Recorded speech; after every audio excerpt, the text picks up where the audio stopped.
अस्सलाम वालेकुम नाज़रीन, आज का सच के साथ मैं हूं नदीम हुसैन। वफाकी वज़ीर ख़ज़ाना मिफ्ता इस्माइल अमेरिका रवाना हो गए हैं, जहां पर वो IMF के इजलास में शिरकत करेंगे और $1 बिलियन के लिए ये 7वां जायज़ा इजलास होगा। अमेरिका जाते हुए वो लंदन रुके हैं और वहाँ पर उन्होंने साबिक़ वज़ीर आज़म नवाज़ शरीफ और साबिक़ वज़ीर ख़ज़ाना इसहाक़ डार से मुलाकात की है। ज़ाहिर है इसहाक़ डार से मुलाकात जो है वो IMF के इजलास के हवाले से ज़रूर मुशावरत हुई होगी, क्योंकि इसहाक़ डार साहब वो वज़ीर ख़ज़ाना है जो IMF से भी 5 वेवर ले आए थे। इस वक्त जो पाकिस्तान की इक़्तिसादी सूरत हाल है, ज़ाहिर है मिफ्ता इस्माइल को सख्त IMF शराइत में से कुछ सहूलत की तलाश है और वो ये मिशन लेकर भी गए हैं ताकि यहाँ पर उस सहूलत के हवाले से आवाम को जो है वो कुछ फ़ायदा पहुँचा सकें। लेकिन IMF जो है उसने अब 5 मज़ीद शराइत जो हैं वो आयद की हैं। एक तो ये है कि तवानाई पर से सब्सिडी की वापसी है, इजाफ़ी टैक्स इक़दामात हैं, बिजली की कीमतों में इजाफ़ा है, टैक्स एमनेस्टी स्कीम का ख़ात्मा है और तरक्याती बजट जो है उसमें 100 अरब रुपए की कमी है। ज़ाहिर है कि ये जो शराइत हैं इनमें से सिर्फ़ तवानाई और बिजली की कीमतों के हवाले से ऐसे इक़दामात हो सकते हैं जो कि मिफ्ता इस्माइल के लिए इस वक्त लागू करना जो है वो मुश्किल का सबब हों और इस हवाले से ज़ाहिर है मौजूदा हुकूमत तज़ब्ज़ुब का शिकार भी है। जहाँ तक तरक्याती बजट में 100 अरब रुपये की कमी है तो वो फ़ौरन कर दी जाएगी। हमने इस हवाले से कभी भी किसी हिचकिचाहट का मुज़ाहरा जो है वो नहीं किया है। नए टैक्सों का जहाँ तक मामला है इस हवाले से भी वो यकीन दहानी करा सकते हैं और टैक्स एमनेस्टी स्कीम जो है वो वापस हो सकती है, लेकिन 2 बुनियादी चीज़ें हैं, बिजली की कीमत और तवानाई की कीमतें। इस पर करेंगे बात। आपका अपने मेहमानों से तारुफ़ करवाते हैं। हमारे साथ मौजूद हैं डॉक्टर सलमान शाह साहब, साबिक़ वज़ीर ममलिकत ख़ज़ाना रहे, और हमें थोड़ी देर में ज्वाइन करेंगे मलिक बोस्तान साहब जो कि पाकिस्तान के अंदर जो एक्सचेंज कंपनीज़ हैं उनकी एसोसिएशन के वो चेयरमैन हैं, और उनसे भी ज़रा डॉलर के हाल अहवाल का पता चलाएँगे कि वो इस बारे में जो है वो क्या कहते हैं। लेकिन सलमान शाह साहब ये फरमाइएगा कि मिफ्ता इस्माइल का IMF के साथ मुज़ाकरात का जो अमल है ये कितना मुश्किल होगा, और या ये कि नहीं वो इस वक्त जो सूरत हाल है उस हवाले से IMF के शिकंजे के कुछ ढीला करने में कामयाब हो पाएंगे?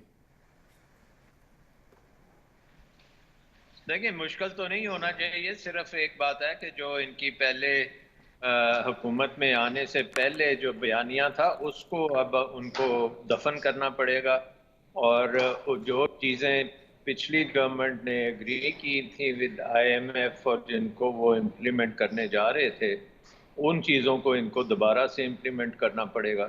सो बेसिकली ये तो change of government centre of एक इंटरनेशनल ग्लोबल क्राइसिस में एक बड़ी इररिस्पॉन्सिबल एक्टिविटी की गई, जिसके खमियाजा अब भुगतना पड़ेगा जिसने भी वो उसका फ़ायदा उठाया। सो आई थिंक कि अब IMF जो है उसने तो ये सामने जो बातें आपने 5 कंडीशंस लगाई हैं, ये वही कंडीशंस हैं जो वो हमेशा लगाते हैं। हाँ, एक और बात है, हो सकती है कि अगर अमेरिका इस वक्त इस गवर्नमेंट को सपोर्ट करना चाहता है और वो अपना असर रसूख IMF के साथ डालना चाहता है, तो फिर हमें बहुत मेजर किस्म की वहाँ से कंसेशंस लेनी चाहिए। ये छोटी मोटी कंसेशंस नहीं लेनी चाहिए। अगर वो इसमें कुछ पाकिस्तान के फ़ायदे के लिए कुछ बात हो सकती है, तो फिर तो हमें पूरी रीशेड्यूलिंग करानी चाहिए चाहिए। अपने कर्जों की। मैं इसके ऊपर आता हूँ डॉक्टर साहब, क्योंकि मैं ये जो मामला है कि हम कंसेशंस की अगर बात भी करें तो क्या ऑप्शंस हमारे सामने हो सकते हैं इस हवाले से। लेकिन उससे पहले मलिक बोस्तान साहब ने हमें ज्वाइन किया है। मलिक साहब ये फरमाइएगा कि ये डॉलर आप पहले 190 तक ले गए थे तकरीबन, फिर नीचे ले आए थे 180 तक, अब फिर 188 पर चला गया है, खैरियत है? नहीं नहीं, हम नहीं ले गए थे, ये बैंक ले गए थे, हमारे ऊपर इल्जाम ना लगाए।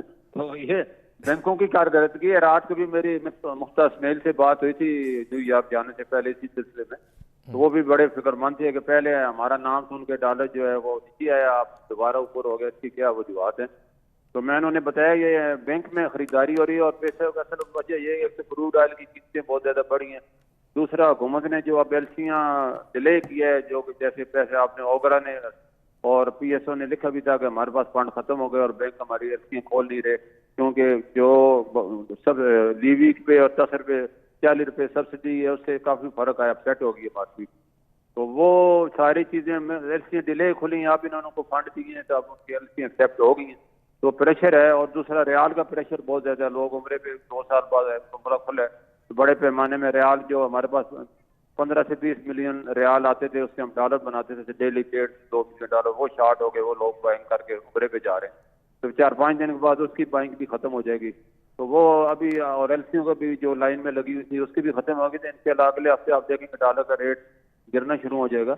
और जैसे अभी मैं सुन रहा था कि अमेरिका अगर इस हुकूमत को सपोर्ट करता है और हमारे इसको ग्रीन सिग्नल देता है, तो डॉक्टर साहब जो फरमा रहे थे बिल्कुल सही कह रहे थे, उससे जो है हमें पाकिस्तान को नहीं, आप ये बात कह रहे हैं कि ये जो इस वक्त डॉलर जो ऊपर जा रहा है इसकी बुनियादी वजह जो है वो हमें एनर्जी के लिए जो चीज़ें एलसीज खोलनी है उसके लिए जो रकम दरकार है और जो उम्रा खुला है उसके नतीजे में बड़ी तादाद में जो लोग जा रहे हैं उसकी वजह से ये वक्ती प्रेशर है। जी, वक्ती प्रेशर है। और अगले हफ्ते में आप देखेंगे डॉलर गिरना शुरू हो जाएगा और इंशाल्लाह हुकूमत ने, जैसे मिस्टर हुसैन ने ये भी कहा कि हम कतर से भी, कल मैंने उनसे बाद में कहा था कि आप डेफर पेमेंट में एनर्जी, उनसे गैस बहुत है तो थोड़ी पेमेंट हम डिले कर लें तो हमारा प्रेशर खत्म हो गया, क्योंकि हर महीने हमें तकरीबन $2.25 जो है सिर्फ एनर्जी की प्रोडक्ट्स पे खर्च करने पड़ते हैं।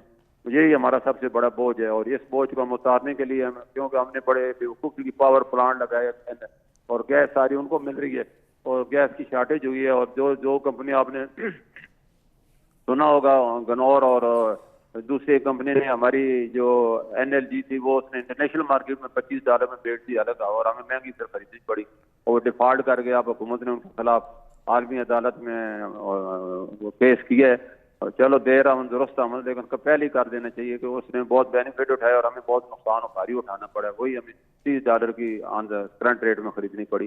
तो ये चीजें होती हैं जो बैकअप पे हम बनाते नहीं हैं। इसके अलावा जो अभी रेकोडेक का मनसूबा था उसमें आपने देखा तकरीबन $350 मिलियन निकल गए हमारे डॉलर अकाउंट से, जो कि पाकिस्तान ने शेयर खरीदे हैं उसमें चले गए और 900 मिलियन उन्होंने वापस लिए हैं रेकोडेक ने। तो ये $1.5-2 अरब हमारे वैसे ही चले गए।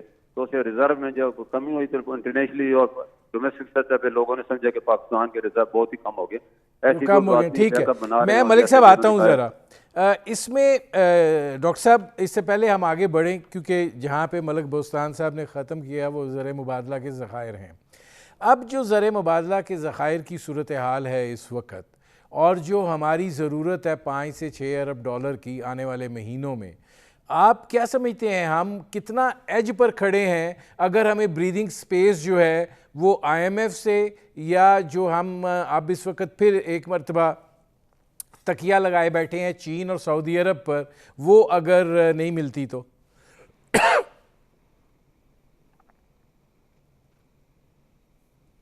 आवाज आ रही है डॉक्टर साहब? जी, मेरे से बात कर रहे हैं आप? जी जी, आपसे पूछा है। जी, आई थिंक नदीम, ये बड़ी इश्यूज हैं। एक तो जो है हमें इमीडिएट चीज़ें चाहिए, फिर कोई मीडियम टर्म लॉन्ग टर्म चीज़ें चाहिए, बट इमीडिएटली इस वक्त जो हालात हैं दुनिया के, ऑयल प्राइसेस जो हैं वो आसमान पे हैं। $115-120 के दरमियान ब्रेंट चल रहा है। अगर ये हालात रहे तो हमारे लिए बड़ा मुश्किल होगा कि ये सारी चीज़ें खरीदें, अनलेस सऊदी अरेबिया के साथ आपकी जल्दी से डील होती है जिसके तहत ये जितनी भी सप्लाई आनी है एनर्जी की उसको आप डिफर्ड बेसिस पेमेंट के ऊपर कर सकें ताकि इमीडिएट उसका इम्पैक्ट हमारे रिजर्व्स पे ना आए। उसके अलावा जो है कि ये कीमतें जो हैं इसको फिर आपने आगे भेजना है, क्योंकि जब भी आप बाहर से खरीदेंगे भी जो चीज़, उसको आपने यहाँ पे सब्सिडाइज तरीके से नहीं बेच सकते, तो फिर वो उसको आपको आगे भेजना पड़ेगा जो पॉलिटिकल गवर्नमेंट के लिए बड़ा मुश्किल काम है ये तो। नहीं अब डॉक्टर साहब, मेरा सवाल आपसे ये है कि ये बात कही जा रही है कि हम जो इस वक्त जो हमारी ज़र मुबादला की कैफियत है और जो अगले चंद महीनों में हमारी ज़रूरियात है, 4-5 महीनों में हम श्रीलंका की सूरत हाल से यही 5 महीने दूर हैं अगर ये मामला जो हैं वो दुरुस्त ना हुए तो। जी मेरा ख्याल है हम 2 महीने का हमारे पास है क्वेश्चन, उसके अंदर अंदर जो भी करना है हमें करना पड़ेगा, और उसमें जो भी रिलीफ आप नेगोशिएट कर सकते हैं वो आपको करनी पड़ेगी। और अगर आपने पुरानी तनख्वाह पे काम करना है तो फिर आपके लिए पॉलिटिकली बहुत ही मुश्किल टाइम होगा, क्योंकि जो चीज़ें आपने डिले की हुई हैं, मसलन सब्सिडीज़ को ख़त्म करना, बिजली के निर्ख को बढ़ाना, सर्कुलर डेट को ख़त्म करना, टैक्सेस की को इजाफा करना, डेवलपमेंट प्रोग्राम को कट करना, तो ये सारी चीज़ें करनी पड़ेंगी। ये मतलब इतनी कोई रॉकेट साइंस तो नहीं है, बट पॉलिटिकल गवर्नमेंट के लिए ये ज़रा मुश्किल काम होते हैं। तो लेकिन क्योंकि अब इन्होंने वो बेड़ा अपने कंधों पे लिया है पीडीएम ने, तो अब उसको करे। अब तो उसको अगर नहीं करेंगे तो फिर डेफिनेटली ये आपको। मुश्किल होगी। मुझे एक ब्रेक लेना पड़ रहा है डॉक्टर साहब। नाज़रीन, हमारी गुफ्तगू जा रही है, एक मुख्तसर से कमर्शियल ब्रेक का वक्त हुआ है। मिलते हैं इस वक्फे के बाद।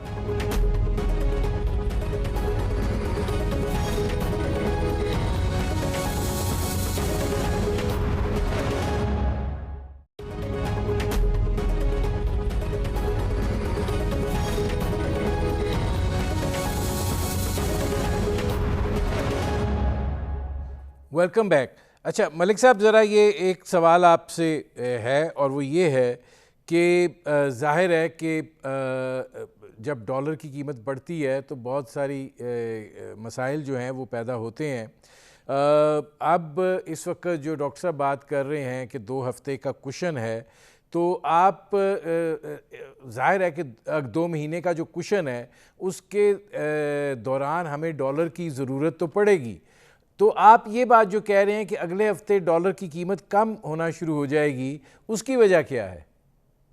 तो जी 2 बड़ी वजूहत मैंने बताई हैं। एक तो जो पीटीआई की हुकूमत थी उसने जो क्रूड ऑयल हमने इंपोर्ट करना था और एनएलजी इंपोर्ट करनी थी, उसके जो बैंकों ने एलसी एक्सेप्ट करनी थी वो नहीं की, तो अदम एतमाद की तहरीक की नजर हो गया और वो डिले होते होते ओवर डिले हो गया और वो एलसियां अब इकट्ठी हो गई। और जैसे शहबाज शरीफ साहब ने ब्रीफिंग भी दी है, जो उनके एजेंडा था, 7 एजेंडों में पहला एजेंडा एनर्जी के ऊपर ही था, तो उन्होंने कहा ना तो हमारे पास वक्त तेल है ना गैस है। तो इमरजेंसी बुनियाद पे उन्होंने बैंकों को अभी अलाउ किया है कि इनकी एलसियां फौरन खोलें ताकि ऑयल क्राइसिस का बुरान पैदा हो जाए, क्योंकि अभी गंदम का सीजन शुरू हो रहा है और उसमें पूरी गंदम की कटाई मशीनरी पे होती है, 30% डीजल की डिमांड बढ़ती है, तो ये बैकअप नहीं बनाएगा, हर साल हालांकि बनाया जाता है। तो ये एलसियां जो ही मिच्योर्ड होंगी और उसके बाद जो है इनकी डिमांड एक्स्ट्रा जो डिमांड है पिछले 30% इस साल की और 30% जो कि रोका हुआ था, सिर्फ 4 दिन के जखायर हैं और उसको अभी इमरजेंसी बुनियाद पर ये लोग कर रहे हैं। एक तो ये वजह है। दूसरा, उम्रे का सीजन भी खत्म हो गया, जिन्होंने जाना है अगले हफ्ते तक सब लोग चले जाएंगे, तो जो मार्केट की 2 मिलियन डॉलर है की सप्लाई है वो जो लोग परचेज कर रहे थे वो इंटर बैंक में आना शुरू हो, जिससे सप्लाई हमारी बढ़ जाएगी।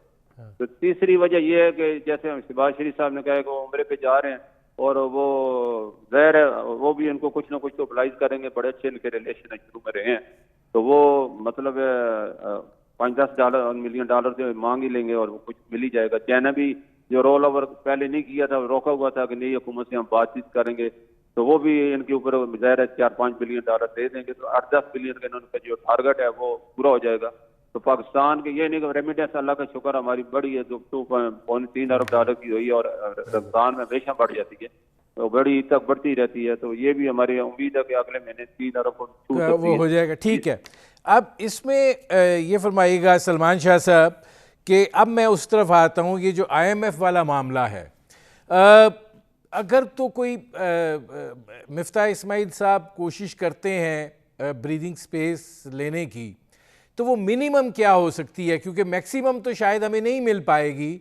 हो सकता है कि वो ये कह पाएँ कि हम आए हैं, हम जो पीछे गलतियां हुई हैं उनको दुरुस्त करेंगे, हम ऐसे करेंगे, लेकिन इस वक्त हालात जो हैं वो बहुत ज़्यादा टाइट हैं, सियासी सूरत हाल भी अदम इस्तेहकाम का शिकार है, अवाम जो है वो एक अलग तकलीफ़ और अजियत में है। लंदन में उन्होंने ये बात भी कही है कि पाकिस्तान दुनिया का तीसरा महंगा तरीन मुल्क है, तो मिनिमम ब्रीदिंग स्पेस क्या हो सकती है?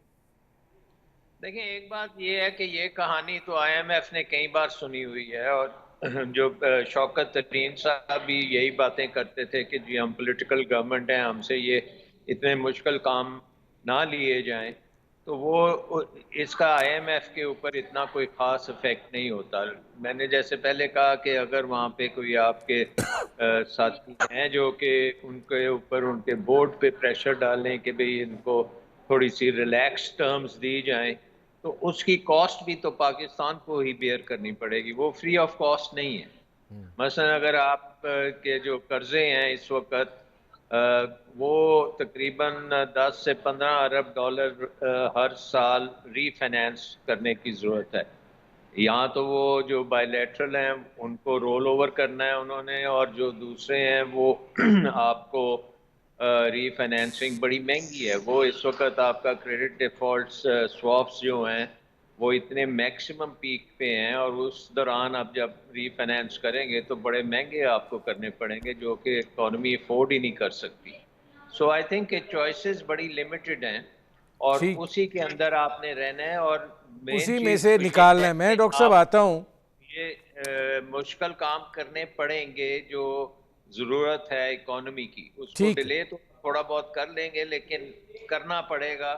पॉलिटिकल कॉस्ट देनी पड़ेगी, क्योंकि आपका बिजली का निज़ाम वो ठीक नहीं है, उसमें बहुत प्रॉब्लम्स हैं। उसको आप सब्सिडाइज कर रहे हैं, वो सब्सिडीज भी सारी ख़त्म करनी पड़ेंगी, सेल्स टैक्स भी कलेक्ट करना पड़ेगा, टैक्सों भी सारी जितने भी लगते हैं इंपोर्ट ड्यूटीज वगैरह वो भी लेनी पड़ेंगी। सो आई थिंक ये कोई इतनी अच्छी कंडीशन नहीं है जो कि किसी गवर्नमेंट के लिए। मैं आता हूँ डॉक्टर साहब। हमें ज्वाइन किया है मिर्ज़ा इख्तियार बेग साहब ने, मुमताज़ सनतकार हैं। बेग साहब ये फरमाइएगा कि ज़ाहिर है इस वक्त जो सूरत हाल है, इसके अंदर जो हमारी बिज़नेस कम्युनिटी है, आपको क्या लगता है कि जो बरामदात का सिलसिला है और निचली सतह पे जो सनतों का पहिए के चलना का सिलसिला है, आप कैसे देख रहे हैं कि क्या एनर्जी का जो बहरान है वो रुकावट बन रहा है या चल रहा है मामला? देखिए, इस वक्त बिजनेस कम्युनिटी को कई रुकावटें दरपेश हैं। सबसे बड़ी और सबसे अहम तो सियासी अदम इस्तेकाम, पॉलिटिकल इनस्टेबिलिटी, और जिसकी वजह से आपका बैलेंस ऑफ पेमेंट भी एक बहुत बड़ा इम्पैक्ट है, जो प्रेशर डाला हुआ है। रिजर्व 1 महीने में 5 बिलियन डिप्लीट्स हुए हैं, और जो 40 से 50 दिन की इंपोर्ट के लिए रह गए हैं। और डॉलर पे जो प्रेशर आप देख रहे हैं, आज भी 187 पे डॉलर इंटरबैंक में पहुंच गया है। तो ये सम अनसर्टेन जिनको हम वेरिएबल्स कहते हैं कि टू मेनी वेरिएबल्स, इसमें डिसीजन करना, बिजनेस करना बड़ा मुश्किल हो जाता है। लेकिन उम्मीद ये है कि अब ये जो टीम आई है और जो इन्होंने एक रोड मैप दिया है IMF का, खास तौर से कि IMF को हम प्रोग्राम में हम शामिल होंगे और प्रोग्राम रिवाइव करेंगे, तो नहीं, इसमें इख्तियार बेग साहब बात यह है है। कि वो बात कर रहे हैं मज़ीद टैक्स इक़दामात की। अब जो ये मज़ीद टैक्स इक़दामात हैं, ये आप कहाँ पे और कैसे देख रहे हैं? देखिए, IMF ने 5 कंडीशनें बतलाई हैं। वो तो 5 तो हैं, लेकिन जो ये टैक्सेशन वाला मसला है, ये आप कैसे देख रहे हैं? लेकिन टैक्सेशन में जो ऑलरेडी टैक्स नेट में है, उन पे इजाफी बोझ के तो मैं फेवर बिल्कुल नहीं हूँ, because industry already 65 to 70% tax पे कर रही है, इसका इकोनॉमी में हिस्सा 20% है। तो ये अपनी कैपेसिटी और अपनी जो उसका रेशियो से ज्यादा पे कर रही है। मैं ये जरूर फेवर करता हूँ, और हमेशा मैंने किया है, कि जो डॉक्यूमेंटेशन ऑफ इकोनॉमी आप कर रहे हैं, नए टैक्स पेयर ला रहे हैं, टैक्स GDP रेशियो बढ़ा रहे हैं, उससे जो एडिशनल आपको मिलता है, उन सब मेजर्स के लिए तो we are very supportive and we are all out for it. लेकिन जो चीजें पिछली जाने वाली हुकूमत ने पॉपुलर डिसीजन के नाम पर और महंगाई को काउंटर करने के लिए कर गए, जिसमें बिजली की कीमत बढ़ा दी 5 रुपए, पेट्रोल की कीमत बढ़ा दी 10 रुपए, जिसमें उन्होंने पेट्रोलियम लीवर खत्म कर दिया, वो तो इख्तियार बेग साहब अभी और बढ़ानी है, कर दिया, वो तो अभी और बढ़ानी है। तो मैं कह रहा हूँ इन्होंने तो फ्रीज कर दिया, इन्होंने तो हटा दिया, इन्होंने तो कर दिया। वो इंटरनेशनली बढ़ रहा था, उसका 250 से 300 बिलियन इम्पैक्ट 4 महीने का आपके ऊपर पड़ा है। अब वो कहते हैं कि 4 में 300 बिलियन की, या तो आप रेवेन्यू बढ़ाएं, या पीएसडीपी कम करें, या एक्सपेंडिचर कम करें। आपने कोई रोड मैप तो दिया नहीं जब ये चीजें बढ़ाई थी। फिर वो एमनेस्टी जो आपने इंडस्ट्रियल अनाउंस की, वो भी आईएमएफ के कंसर्न के बगैर की, एफएटीएफ को कबूल। ठीक है इख्तियार बेग साहब, मुझे जरा एक ब्रेक लेना पड़ रहा है जी, ब्रेक लेना पड़ रहा है। नाज़रीन, हमारी गुफ्तगू जारी है, एक मुख्तसर से कमर्शियल ब्रेक का वक्त हुआ है, मिलते हैं इस वक्फे के बाद।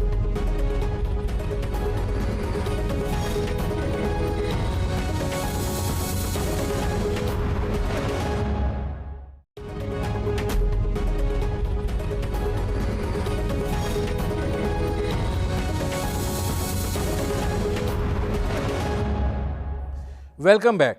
अच्छा, इसमें सलमान शाह साहब ये फरमाइएगा कि पेट्रोल प्राइसेस और बिजली की कीमत बड़े, ये दो अहम अंसर हैं। जाहिर है कि अगर आप पेट्रोल की प्राइस 20 रुपये से 25 रुपये फ़ी लीटर भी बढ़ाते हैं, बिजली ऑलरेडी आप इतनी महंगी कर चुके हैं, और मज़ीद आप कितनी आप कर सकते हैं, और जो इसका फिर आगे अफराते ज़र पे असर पड़ेगा, ये तो बड़ी एक अजीबो गरीब सिचुएशन हो जाएगी। तो इसका क्या तरीक़ाकार हो सकता है कि आवाम को भी कुछ दबाव में कमी हो और कोई रास्ता निकल आए? ये इसमें तो मेरा ख्याल कोई जादूगरनी को करना पड़ेगा काम, क्योंकि ये तो नहीं काम हो सकता इस तरह से। बात यह है कि हमारा एनर्जी सेक्टर जो है, आपको पता है, बहुत इनएफिशिएंट भी है, बहुत महंगा है। उसमें जो फॉसिल फ्यूल के ऊपर हमने उसको खड़ा किया हुआ है, ऑल्टरनेट एनर्जी सोर्सेज को हमने इस्तेमाल नहीं किया, सोलर को हमने डेवलप नहीं किया, तो अब हम उसमें फंसे हुए हैं। और इस वक्त दुनिया में फॉसिल फ्यूल्स जो हैं वो दुनिया में इस वक्त सबसे हाई कीमत पे जा रहे हैं। और यूक्रेन की जंग की वजह से कोई ये उम्मीद नहीं है कि अगले चंद हफ्तों में ये सारा कुछ ठीक हो जाएगा। ये तो ज़रा थोड़ा सा लंबा काम चल रहा है। तो ये डिपेंड करेगा कि अब उसको आप कैसे मैनेज करते हैं। इसमें मेरा ख्याल है कि लोड शेडिंग भी खासी होगी, क्योंकि अगर आप श्रीलंका की तरह ऑयल इंपोर्ट ही नहीं कर सकते, क्योंकि आपके डॉलर्स ड्रेन हो रहे हैं, और अगर वो आपने डॉलर्स में लेके उसके बाद उसको सब्सिडी के तौर पे देना है तो वो आईएमएफ नहीं मानेगा। तो फिर आपको बेहतर ये है कि आप इकोनॉमी को स्लो डाउन करें, और उसमें कंजम्पशन जो है एनर्जी की वो किसी तरीके से कम हो। तो ये बड़ी मुश्किल चीज़ें हैं। लेकिन शाह साहब ये फरमाइएगा कि आप जो बात कह रहे हैं कि इकोनॉमी को स्लो डाउन कर लें, एक तरफ आप इकोनॉमी को स्लो डाउन कर लें, दूसरी तरफ आप इनकी कीमतें बढ़ा दें, तो कंबाइनिंग बोथ, उसका नतीजा तो भुगतेंगे अवाम। जब वो आपके गले में पड़ी हुई हैं और आपको समझ नहीं आ रही कि क्या किया जाए। नहीं तो फिर शाह साहब ये कर्ब और अजियत अवाम के लिए इसी तरीके से रहेगी। कुछ ऊपर जो हमारा अमीर तबका है उसको भी तो ज़रा पकड़ा जाना चाहिए ना। देखिए ना, अब मिस्टर बिलावल भुट्टो ने आज से हफ्ता पहले क्रेडिट लिया था कि हमने जोर डाला है और पीटीआई ने देखें कीमतें फ्रीज कर दी हैं। तो वो यही पॉलिटिक्स पाकिस्तान की यही है। आज वो है ड्राइविंग सीट में, तो आपके ख्याल में जो ऑपोजिशन होगी वो क्या मान जाएगी कि ये आप करें? आपको उसकी पॉलिटिकल प्राइस देने के लिए तैयार होना पड़ेगा, या फिर आप ये करें कि आप कोई केयर टेकर गवर्नमेंट बनाएं जिसको आप दें मैंडेट कि जी ये चीज़ें जो हैं ये आप कर दें, क्योंकि पॉलिटिकली तो कोई नहीं इसको अपने गले में डालना चाहता। और वो जब ये कर दें उसके बाद आप फिर इलेक्शंस करा के जो भी आता है उसके हवाले करें, क्योंकि सियासत जो है हमारी वो उसने हमें इन चीज़ों में डाला है, और वो इस गड़े से हमें निकाल नहीं सकती। ठीक है, मैं आता हूं शाह साहब। अच्छा, इसमें इख्तियार बेग साहब ये फरमाइएगा कि शाह साहब ये बात कह रहे हैं कि इकॉनमी को स्लो डाउन किया जाए। अगर आप इकॉनमी को स्लो डाउन करते हैं तो उसकी एक बहुत भारी कीमत है। अब हम एक कैच 22 सिचुएशन में आ गए हैं। इस मुल्क में अब तक जितनी पॉलिसीज़ बनती रही हैं इख्तियार बेग साहब, वो अशराफिया के लिए बनती रही हैं। आप ये नहीं समझते हैं कि अब वक्त आ गया है ऐसे इक़दामात का कि जिसके पास V8 लैंड क्रूज़र्स और इस टाइप की गाड़ियां हैं वो 500 रुपये लीटर पेट्रोल ख़रीदें, और जो बाकी नीचे छोटा तबका है उसके लिए कोई दूसरा रेट फ़िक्स किया जाए। इसी तरह बिजली के रेट्स हों, इसी तरह बाकी चीज़ें हों, ताकि मतलब अवाम तो ऑलरेडी कर्ब में है। देखिए, मैंने अपने कॉलमों में भी, इंटरव्यूज में भी, और टोटली एग्री करता हूँ कि मैं टारगेटेड सब्सिडी का फेवर में हूँ कि जो मुस्तहिक हैं आप उनको सब्सिडी दें और गवर्नमेंट के ऊपर, टैक्स शक्कर के ऊपर बर्डन डालें। आप जो मर्सिडीज गाड़ी आ रहा है वो भी डिस्काउंटेड प्राइस लेके जा रहा है, और एक मोटरसाइकिल वाला, रिक्शा वाला भी डिस्काउंटेड में उसी प्राइस में लेके जा रहा है। तो ये हमने टारगेटेड सब्सिडी की तरफ मोड़ना होगा अपने आप को, जो हम क्रॉस द बोर्ड सब्सिडी पे हमेशा हम चले जाते हैं क्योंकि ये सबसे आसान मॉडल है। दूसरी चीज ये है कि स्लो डाउन इकोनॉमी के लिए ऑलरेडी 5.25% GDP को IMF 4% का फोरकास्ट किया है। अब जब आपकी इकोनॉमी स्लो डाउन होती है, GDP कम होती है, तो रेवेन्यू आप जो बढ़ाने की बात कर रहे हैं वो कैसे करते हैं? FDR, इकोनॉमिक एक्टिविटीज तो स्लो डाउन हुई, इकोनॉमिक एक्टिविटीज कम हो रही हैं, तो वो भी एक फैक्टर है कि दूसरी तरफ आपको रेवेन्यू बढ़ा के देना है। जो 6100 का एक है, और उसके बाद फिर वो ये 250-300 जो इन्होंने एडिशनल मराद दी हैं वो भी वो कहते हैं कि जी रेवेन्यू टारगेट में डालें। तो ये सब चीजें बिल्कुल आप सही कह रहे हैं। इस वक्त एक कॉम्प्लेक्स सिचुएशन है कैच 22, और उसमें प्रोग्राम बहाल होना और किन शराइत पे होना है ये सब उस पर दारोमदार है। लेकिन मैं समझता हूँ हमारे पास ज्यादा रूम नहीं है नेगोशिएशन करने का। IMF ने बड़े वादे दिया है, उन्होंने पहले भी जो चीजें वो कहते थे उससे हम कुछ नहीं कर सके। Public sector loss making organisation जो है 500 अरब की सालाना लॉस करेंगे, कुछ नहीं हुआ उसका। डेट के बारे में भी उन्होंने कंसर्न हमेशा बतलाया, उसके ऊपर भी कुछ नहीं हुआ। तो अब ये चीजें तो बिल्कुल बेसिक है जो उन्होंने करनी है, जिसमें बिजली की कीमत को वो बढ़ाएंगे, जिसमें पेट्रोल की कीमत को बढ़ाएंगे, जिसमें पेट्रोल लगाएंगे, जिसमें GST बढ़ाएंगे, और जो सब्सिडीज दी हैं उसको खत्म करेंगे। मैं आता हूं जरा डॉक्टर साहब, ये फरमाइएगा कि ये जो अब इकदामात हैं इसका मतलब है कि आपकी इन्फ्लेशन तो फिर जाएगी 20-25% पर, ऊपर से आपने शरह सूद भी इतनी बढ़ा दी है, तो ये फिर हमारी मईशत का क्या निकलेगा?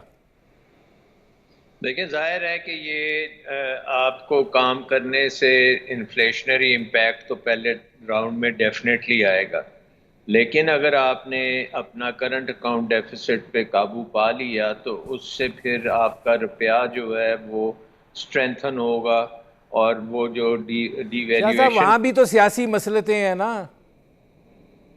नहीं, वो तो सियासत तो आपको, अब आपने देखें ये हमारा 22वां प्रोग्राम है ना। अब अगर हम इसी को रिवाइव करते हैं तो ये 22nd होगा। मैं शाह साहब आपसे एक सवाल पूछना चाहता हूँ, तो 23वां होगा जी। तो मैं आपसे एक सवाल पूछना चाह रहा हूँ क्योंकि वक्त थोड़ा है। क्यों हम गाड़ियों की इंपोर्ट पे क्यों नहीं पाबंदी लगाते? अक्रॉस द बोर्ड बंद कर दें।